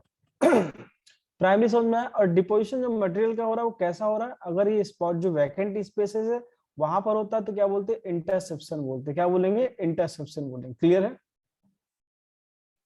चलो, अब प्राइमरी के बाद में हमारे पास क्या आता है, तो हमें बात करनी पड़ेगी सेकेंडरी के बारे में, राइट। देखो सेकेंडरी सेल वॉल, ठीक है। देखो यहाँ पर सेकेंडरी सेल वॉल का फॉर्मेशन कब कैसे होता है इसके बारे में बात करते हैं, ठीक है। जब सेल, अभी देखो सबसे जब सेल शुरुआत में बनती है, नई सेल बनती है, तो उसमें प्राइमरी सेल वॉल ही होता है क्योंकि उसका साइज छोटा होता है, राइट। फिर वो ग्रोथ करती है। जब वो ग्रोथ करती है तो प्राइमरी सेल वॉल का नेचर कैसा है? इलास्टिक है, तो इसलिए वो साइज बढ़ जाता है, ठीक है। देन सेकेंडरी सेल वॉल का फॉर्मेशन होता है। समझ में आया क्या? देन सेल वॉल का फॉर्मेशन होता है। पहले देखो ये प्राइमरी सेल वॉल के साथ में तब इसका साइज छोटा है, बाद में क्या एनलार्ज होगा और इसका साइज बढ़ जाएगा, राइट। साइज क्यों बढ़ गया? क्योंकि प्राइमरी सेल वॉल जो है ना, ये जो प्राइमरी सेल वॉल है इसका नेचर कैसा था? आपने कहा ये इलास्टिक है, इसलिए बढ़ गया। अब इसके चारों, अब क्या होगा यहाँ पर? सेकेंडरी सेल वॉल का फॉर्मेशन होगा। इसके बाद में यहाँ पर क्या होगा? सेकेंडरी सेल वॉल का फॉर्मेशन होता है, ठीक है।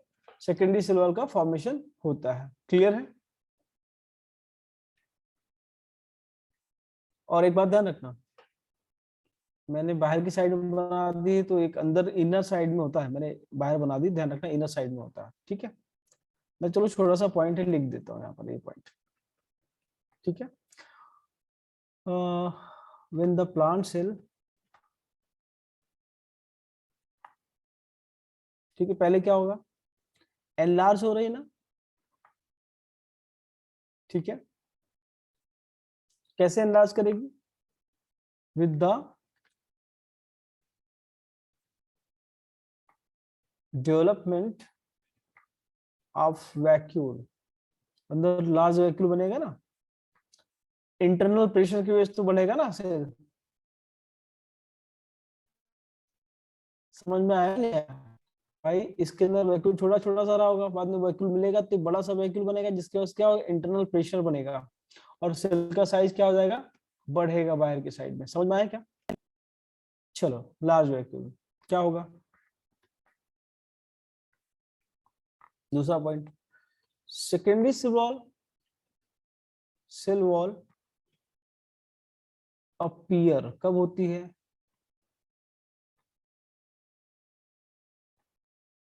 इनर टू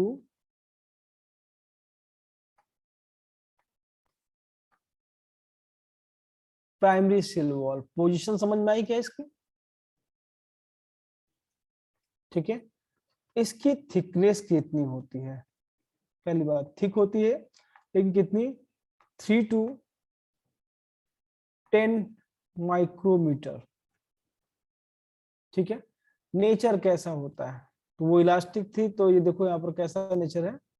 रिजिड है, ठीक है। कंपोजिशन देखते हैं इसका क्या होता है,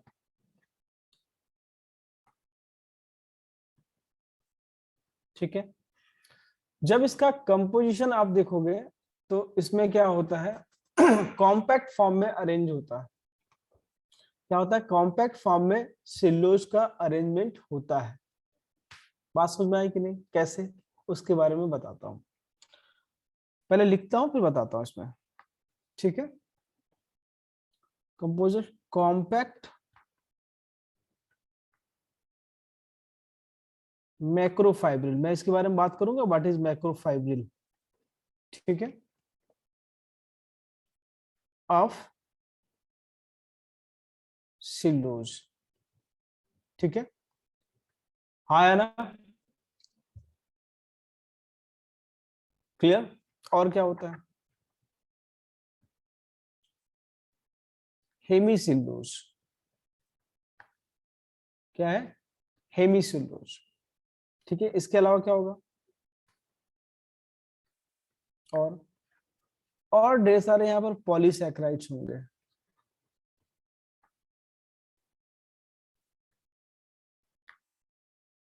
ठीक है। पॉलीसैकेराइड्स होंगे, जैसे ये भरे होते हैं इसलिए मैं बता रहा हूँ यहाँ पर।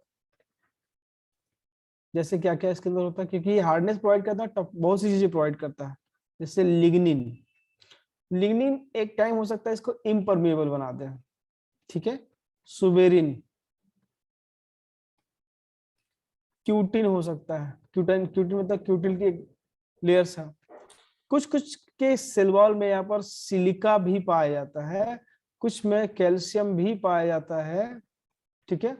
और मैग्नीशियम, कैल्शियम और मैग्नीशियम जो है ना, इन दोनों का सॉल्ट भी पाया जा सकता है यहाँ पर, ठीक है। और क्या होता है? आपने नाम सुना है वैक्स, तो वैक्स भी यहाँ पर पाया जा सकता है, ठीक है। आप जो रेजिन के बारे में बात करें तो रेजिन भी हो सकता है यहाँ पर, टैनिन के बारे में बात करें तो टैनिन्स भी यहाँ पर हो सकता है, और गम्स भी हो सकता है बेटा, ठीक है। गम्स भी हो सकता है। समझ में आया क्या? अब मैंने आपको बताऊं, यहाँ पर छोटी सी बात चलते चलते बता ही देता हूं। ये जो लिग्निन मैंने अभी नाम लिखा है यहाँ पर, लिग्निन क्या करता है? वुड को हार्डनेस प्रोवाइड करता है, ठीक है, फॉर्म हार्डवुड। और जो सुबेरिन होता है ना, सुबेरिन, वो बॉटल कॉर्क में नहीं होता जो कॉर्क, ये क्या बनाता है? कॉर्क बनाता है, कॉर्क। समझ में आया क्या?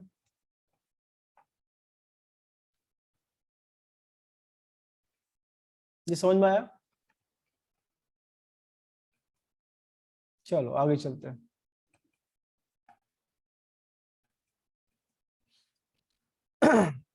ग्रोथ पैटर्न कैसा होता है इसके अंदर देखो, सारी चीजें मैं इस पर डिटेल में बता रहा हूँ, आपको समझने की कोशिश करना। जो इसका ग्रोथ पैटर्न है वो कैसा है, उसको क्या बोलते हैं यहाँ पर? ये बोलते हैं, क्लियर। और इस टाइप का जो सेकेंडरी वाला पाया जाता है किस टाइप में, तो ये स्केलेटन काइमेटा सेल के अंदर पाया जाता है, ठीक है, यानी स्केलेटन काइमा में पाया जाता है। ये एक सिंपल परमानेंट टिश्यू होता है। क्या होता है? सिंपल परमानेंट टिश्यू होता है, ठीक है। और हमेशा ये डेड होता है, हमेशा क्या होता है? डेड होता है। तो स्केलेटन काइमा जो है उसकी सेल वॉल में ये सेकेंडरी वाला पाया जाता है। क्लियर है? बात समझ आई क्या नहीं? ठीक है। और अब मैं तुमको एक चीज बताऊं, आपने अभी कुछ देर पहले कहा था मैक्रोफाइब्रिल के बारे में बात की थी। मैंने कहा था बताता हूँ आपको एक्चुअल में क्या होता है। जैसे ये सेल्यूलोज है, ये एक सेल्यूलोज से भरा हुआ स्ट्रक्चर है जिसे बोलते हैं मिसेल्स। क्या बोलते हैं? मिसेल्स। ढेर सारे सेल्यूलोज, ढेर सारे मिसेल्स एक ऐसे स्ट्रक्चर में होते हैं जिसे बोलते हैं माइक्रोफाइब्रिल, ठीक है। और ढेर सारे माइक्रोफाइब्रिल एक मैक्रोफाइब्रिल के अंदर होता है। ये क्या है? मैक्रोफाइब्रिल। और आप देखोगे एक मैक्रोफाइब्रिल में नियर अबाउट 600 सेल्यूलोज के मॉलिक्यूल्स प्रेजेंट होते हैं। कितने? बात समझ में आई क्या बेटा? नियर अबाउट 600 के आसपास प्रेजेंट होते हैं। क्लियर है? याद रखना है इस चीज को, ठीक है। तो नंदिनी, तरनप्रीत, आगे हम चलते हैं, थोड़ी सी बात करते हैं, ठीक है। सिलवाल पूरा समझ में आएगा कि सिलवाल का फॉर्मेशन कैसे होता है, आप सबने देखा है यहाँ पर, ठीक है। और सिलवाल सिलवाल का क्या कंपोजिशन होता है इसके बारे में भी मैंने आपसे बात करी। क्लियर है? अब अगर सिलवाल का अल्ट्रा स्ट्रक्चर देखें, ठीक है, यानी छोटी सी बात करेंगे एक और हेडिंग के अंदर, ultra structure of cell wall, ठीक है। तो आप देखो सेल वॉल को बेसिकली हम जो बना हुआ है इसको 3 पार्ट में डिवाइड कर सकते हैं। कितने पार्ट में? फॉर्मेशन के बाद में 3 पार्ट में सेल वॉल को कर सकते हैं। एक पार्ट जैसा कि मैट्रिक्स, ठीक है। एक पार्ट हमारे पास क्या है? मैट्रिक्स। मैट्रिक्स में क्या चीजें होती है, क्या क्या सब्सटेंस होते हैं उसके बारे में देखते हैं। यहाँ पर आप देखोगे इसके अंदर वाटर होता है, ठीक है। वाटर ज्यादा होता है, और जब कोई चीज ज्यादा होती है तो उसे बोलते हैं डिस्पर्सन मीडियम, क्योंकि इसमें बाकी सारी चीजें डिसॉल्व हो जाती है। यू नो वन थिंग, वैसे भी वाटर क्या है, तो हम कहते हैं यूनिवर्सल सॉल्वेंट है। क्या है? यूनिवर्सल सॉल्वेंट है। सॉरी, समझ में आया? देन और क्या होता है, तो आप देखो इसके इसके अंदर होता है पेक्टिन, ठीक है। पेक्टिन किस फॉर्म में होता है, तो ध्यान रखना ये हमेशा कोलाइडल फॉर्म में होता है। किस फॉर्म में होता है? कोलाइडल कॉम्प्लेक्स है ये। बात समझ आई? ये सेल का हाइड्रेशन कितना है, हाइड्रेशन मतलब पानी की परसेंटेज क्या है, उसको डिटरमाइन करता है। किसको डिटरमाइन करेगा, कह सकते हैं हाइड्रेशन ऑफ सेल वॉल। कौन डिटरमाइन करता है समझ में आए, तो यहाँ पर लिख ही देते हैं, determine hydration of cell wall. समझ में आया क्या। देन इसके अंदर और आपने जैसे कहा था, और क्या होता है, हेमीसेल्यूलोज।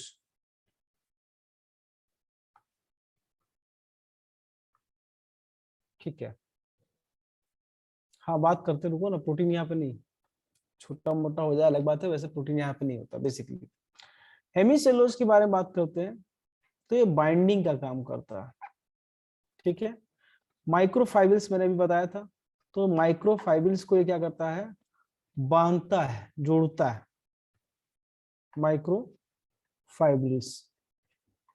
ठीक है, किसके साथ में, मैट्रिक्स में जो प्रेजेंट होता है उसको जोड़ता है माइक्रोफाइबल्स को। ठीक है, अब प्रोटीन के बारे में आपने कहा था अभी, देखो यहाँ पर नेक्स्ट क्या है, ग्लाइकोप्रोटीन।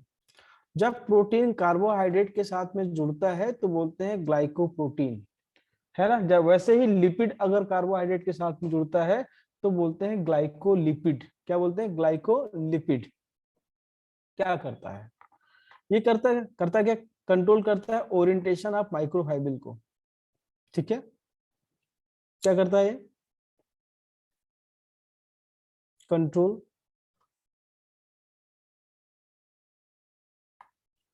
ओरिएंटेशन ऑफ, मतलब अरेंजमेंट कैसा है माइक्रोफाइबल का, कौन करेगा, यही करेगा।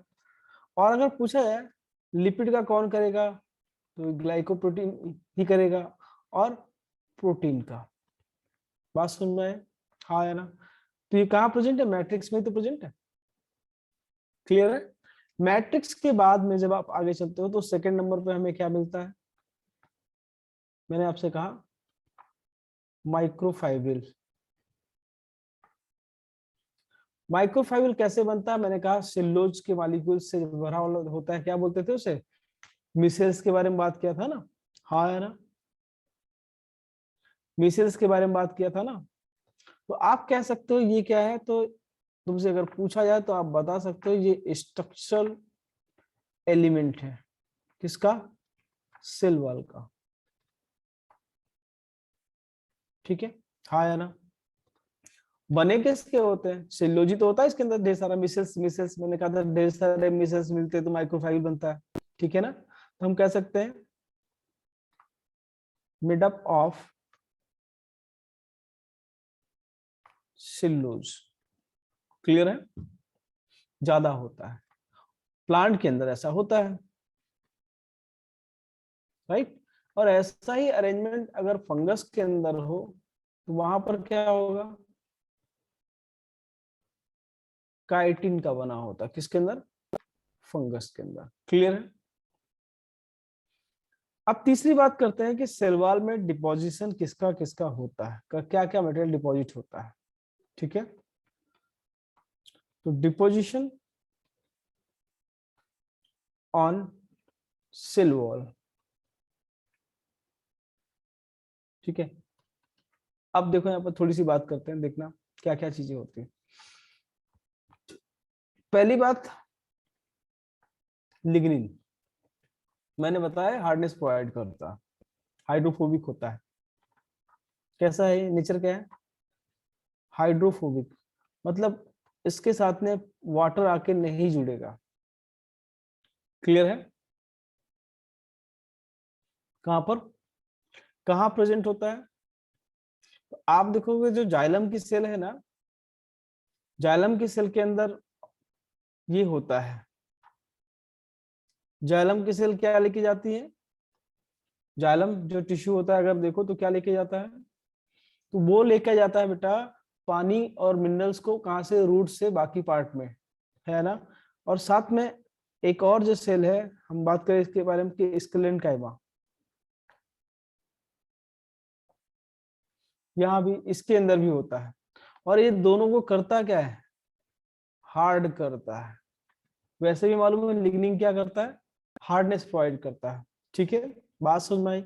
तो अगर कोई सेल लिग्निफाइड हो गई तो कैसे होते हैं, वाटर परमिबिलिटी क्या होगी, बात समझे। लिग्निफाइड सेल है, क्या क्या वाटर उससे पास होगा या नहीं, तो परमिबिलिटी के ऊपर कोई असर नहीं पड़ेगा, ध्यान रखना। हम कह सकते हैं इट डज नॉट अफेक्ट, है ना। समझ में आ रहा है आपको।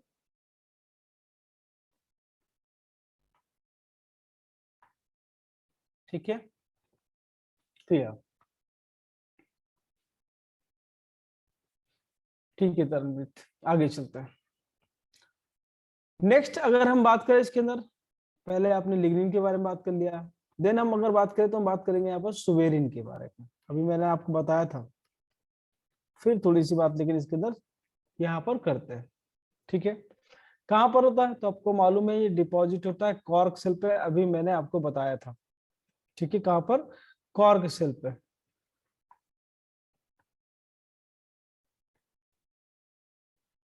ठीक है, और कहाँ पर होता है,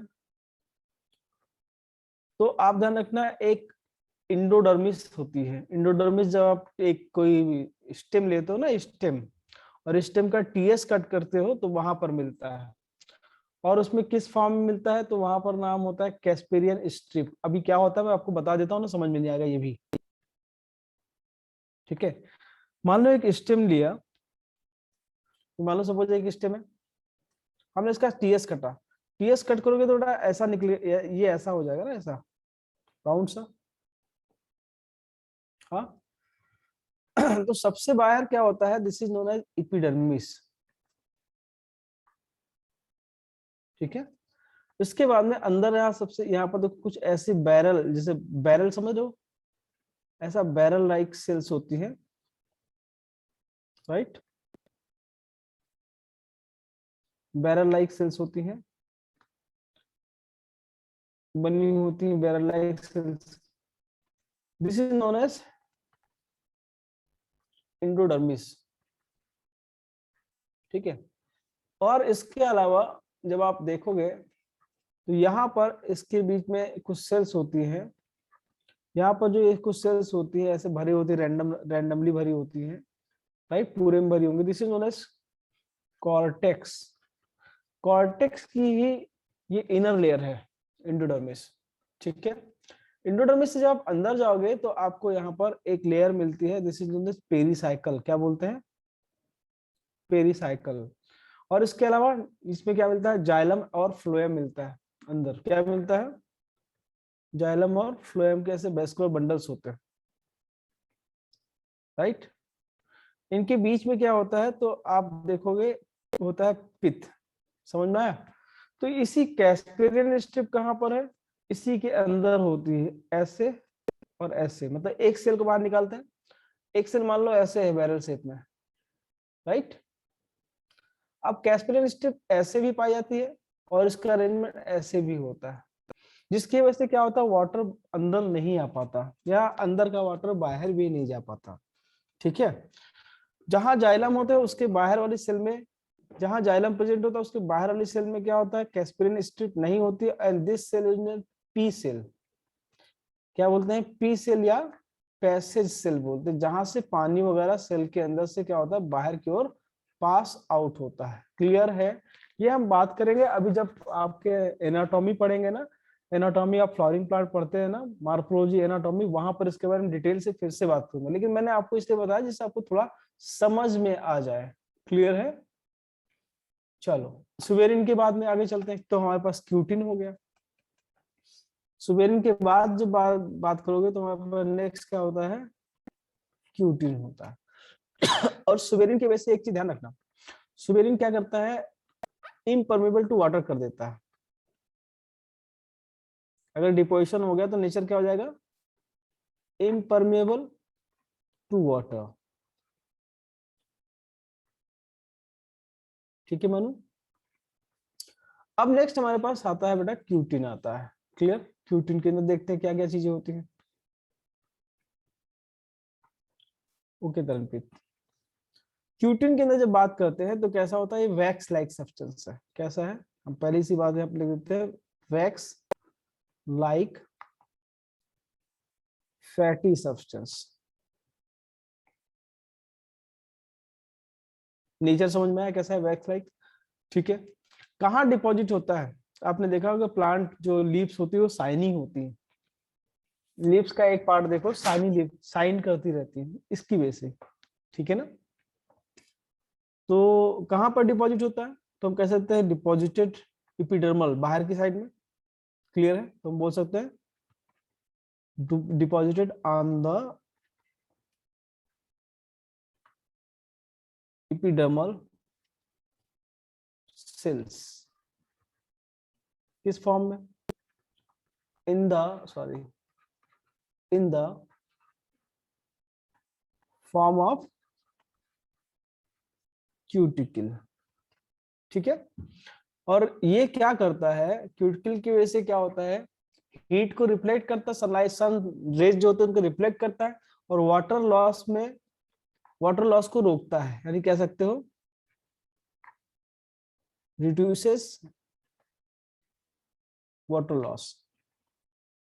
क्लियर है, हाँ या ना, इतनी बात समझ में आई, गुड। अब हमारे पास नेक्स्ट आता है जो हम बात करते हैं, यहाँ पर बात करेंगे सिलिका के बारे में। सिलिका हर एक प्लांट के सेल वॉल में नहीं पाया जाता है, ध्यान रखना, ये कुछ केसेस में ही पाया जाता है, हम कह सकते हैं इन सम केसेस, राइट, सब में नहीं पाया जाता। क्या होता है यहाँ पर, सैंड बोलो या सिलिका बोलो, बात एक ही है, ठीक है। कहां पर डिपॉजिट होते हैं, सेल वॉल में डिपॉजिट होते हैं, कहां पर डिपॉजिट होते हैं, सेल वॉल में, क्योंकि सेल वॉल ही पड़ रहे हैं ना पर।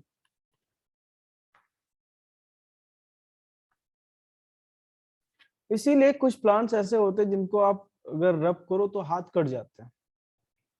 नेचर कैसा होता है, ये रफ होता है ना, टच कैसा है इसका, रफ टच है, क्लियर है।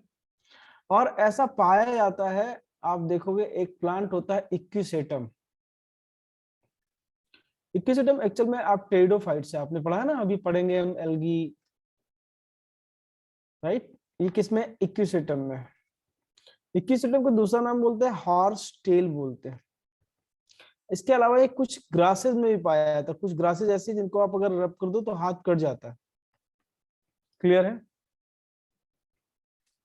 ठीक है। अब अगली बात करते हैं हमारे पास बहुत सी बातें हैं करने के लिए अभी, तो टेंशन मत लेना, टाइम नहीं हुआ, ध्यान रखना। अगला क्या है, नॉन सिलिशियस, मतलब ये सिलिका का नहीं बना होगा, लेकिन बाकी मिनरल्स हो गए, जैसे आयरन हो सकता है, जैसे कैल्शियम हो सकता है,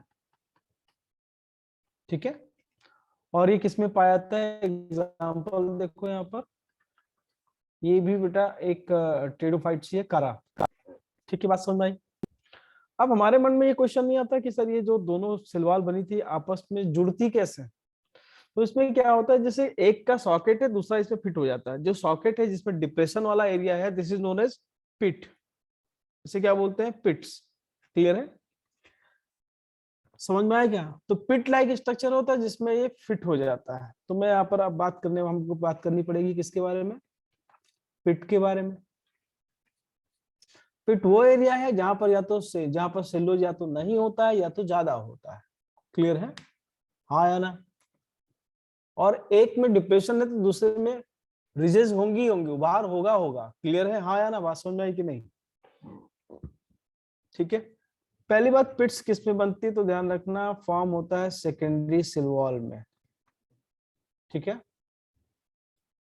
एक में अगर ऐसा डिप्रेशन है तो दूसरे में क्या होगा, ऐसा उभार होगा और वो इसमें फिट हो जाएगा, क्लियर है, जिससे होल्डिंग आ जाती है एक तरह से। दूसरी बात, पिट कितने टाइप की होती है? तो ध्यान रखना ये 2 टाइप की होती है। आप कभी रोड पे जाओ, तुरंत पिट, रोड पे क्या होता है, कुछ छोटे छोटे से गड्ढे होते हैं, सिंपल सिंपल से गड्ढे होते हैं, और कुछ गड्ढे इतने बड़े होते हैं कि उसमें गाड़ी लेके जाओ तो गाड़ी फट जाएगी, है ना। तो अगर छोटे छोटे से ऐसे हैं, राउंडेड से मान लो, तो हम इसे बोलते हैं सिंपल पिट। क्या बोलते हैं? ठीक है। और कुछ गड्ढों में क्या होता है, ये गड्ढा है ऐसे, लेकिन इस गड्ढे के चारों तरफ भी थोड़ा सा उभार सा आ जाता है। ये क्या होता है, ऐसा उभार हो जाता है मटेरियल की डिपॉजिट में। तो जब आप गाड़ी इस पे लेके जाओ तो ऐसा लगता है जैसे आपने क्या बोलते हैं उसको, रोड ब्रेकर्स नहीं होते, ब्रेकर्स के ऊपर गाड़ी लेके जा रहे हो, ऐसा आपको लगेगा। तो ऐसा ही कुछ इसमें ऐसा उभार सा हो जाता है। क्लियर है? तो हम इसे क्या बोलते हैं, बॉर्डर्ड पिट्स। बॉर्डर बन जाता है इसलिए बोलते हैं बॉर्डर्ड पिट बोलते हैं। क्लियर है? बात समझ में आई क्या? इनका डायमीटर कैसा है, तो आप कह सकते हो यूनिफॉर्म डायमीटर है। कैसा है? ठीक है। तो नो दैट ये कैसा होगा, तुम कह सकते हैं यूनिफॉर्म नहीं है, तो कैसा हो सकता है, आप कह सकते हो फ्लास्क शेप में। कैसा हो सकता है? फ्लास्क शेप में हो सकता है। बात समझ में आ गई यहां तक? हाँ या ना?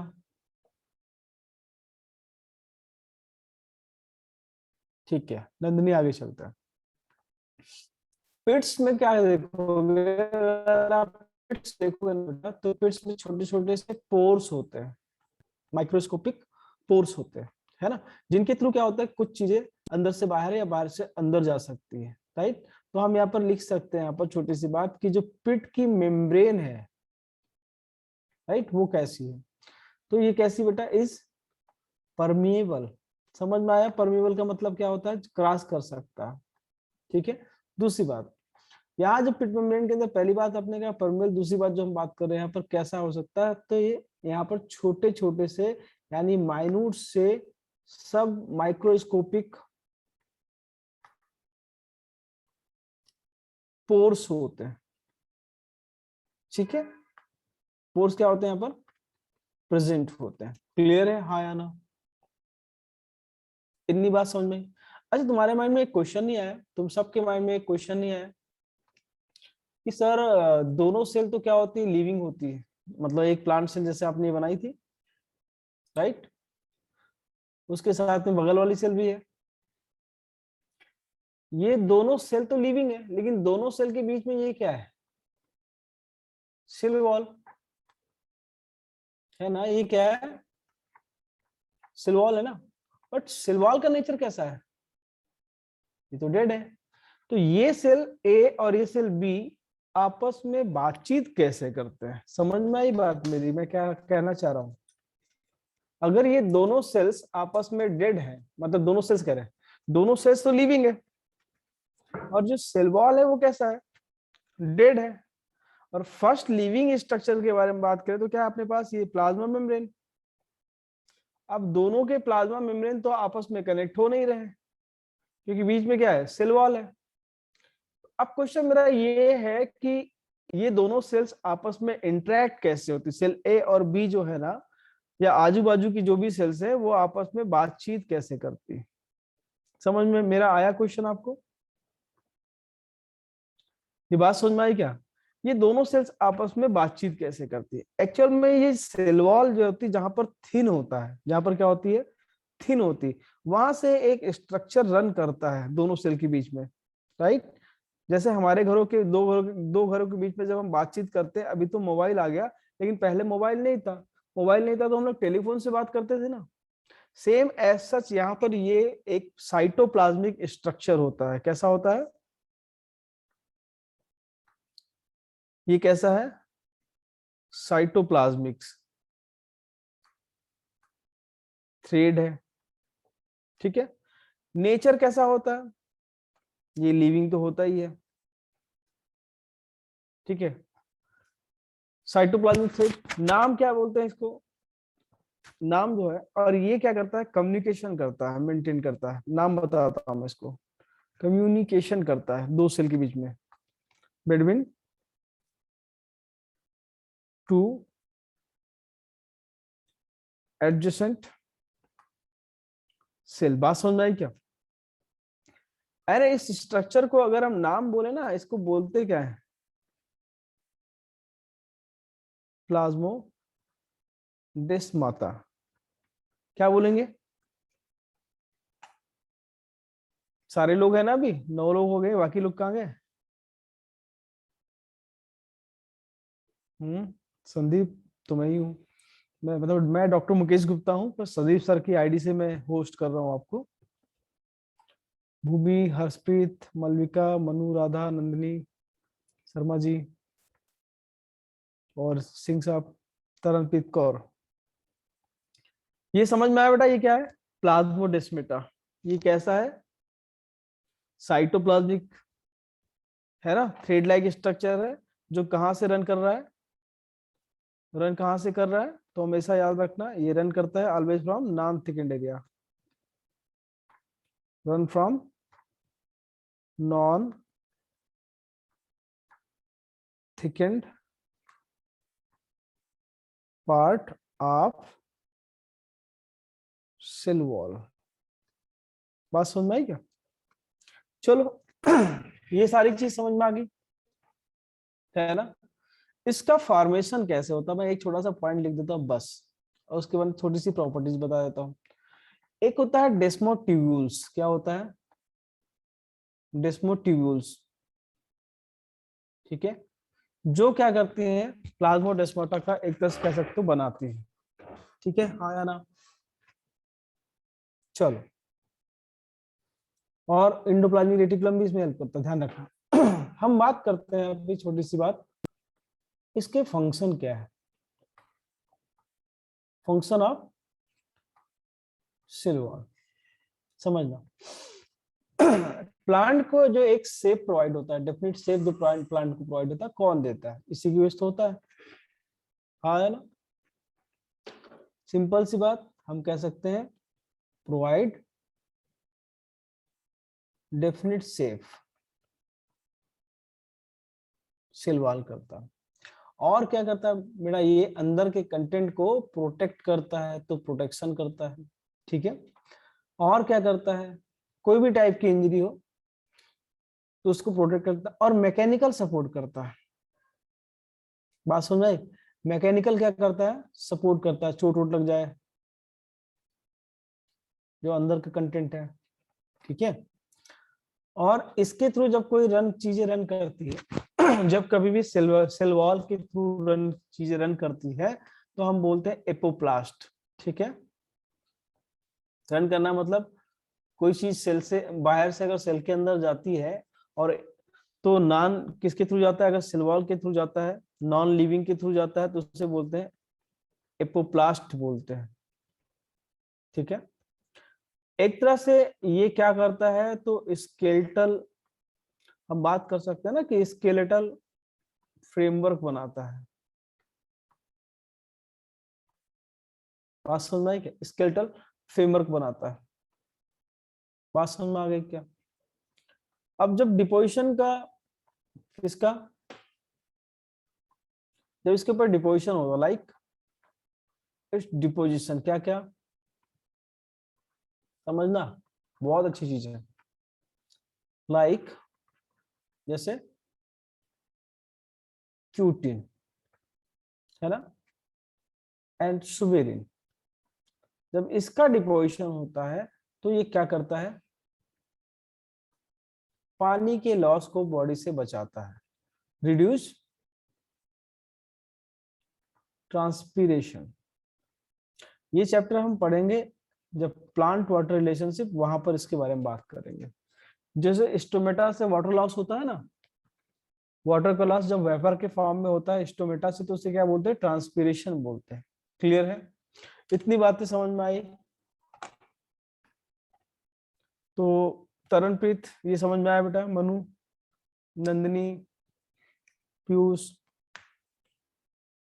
एंड जस क्या नाम है, जगप्रीत, जगप्रीत, इसमें कोई डाउट आज के लेक्चर में? जसप्रीत, कोई डाउट इसमें नहीं ना आपको? Very good. तो आप क्या करोगे, आप मैं नोट शेयर करूंगा, आप इसको एक बार पढ़िएगा। साथ में मैं आपको एक चीज और बोलना चाह रहा हूँ कि आपके पास जो भी बुकलेट है, मॉड्यूल्स है, उसको भी एक बार पढ़े। और जो एनसीईआरटी है उसको भी पढ़े, जितना मैंने अभी तक पढ़ाया है उतना ही केवल, ठीक है ना।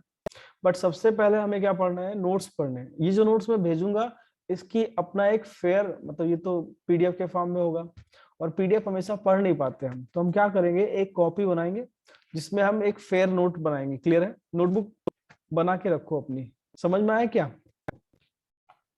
ओके। तो आज यहीं तक हम बात करते हैं। नेक्स्ट टाइम जब हम बात करेंगे तो सेल मेम्ब्रेन के बारे में बात करेंगे। आज मैंने बहुत सी बातें करी, बट इसके बाद में जब हम बात करेंगे सेल मेम्ब्रेन के बारे में बात करेंगे। ध्यान रखना यहाँ से क्वेश्चंस आते हैं, इसलिए मैं इसको थोड़ा सा एलेबोरेट कर रहा हूँ। और आपका इंटरेस्ट जितना ज्यादा रहेगा मैं उतना अच्छा आपको पढ़ा पाऊंगा। आपका रेट ऑफ इंटरेस्ट कम हो जाएगा तो मेरा भी रेट ऑफ इंटरेस्ट कम होने लगता है। इसलिए आप लोग क्या करो, कुछ कुछ रिस्पांस करते जाया करो हमेशा, ठीक है। वैसे तो ये बात समझ में आई आपको?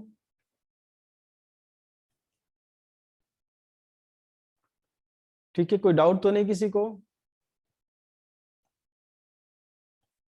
नहीं, ये तो बहुत अच्छी बात है। मैं क्या करता हूँ तरनप्रीत, मैं इसको शेयर करता हूँ। और आज के लेक्चर में हम लोग इतनी सी बात करेंगे, बाकी आपके ऊपर है, आप इसको अच्छे से करते जाओ। अभी आपके पास बहुत टाइम है, तो आप रिवीजन करो, रीड करो, थिंक करो और राइटिंग करो। ठीक है मनु, नंदिनी एंड तरनप्रीत? ओके बेटा, मैं आज मीटिंग एंड करता हूँ बेटा। वेलकम बेटा। नंदिनी बोलते रहा करो। वेलकम बेटा।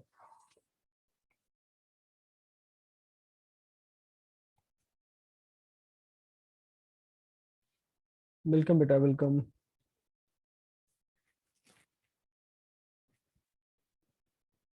ठीक है, मैं एंड करता हूँ मीटिंग।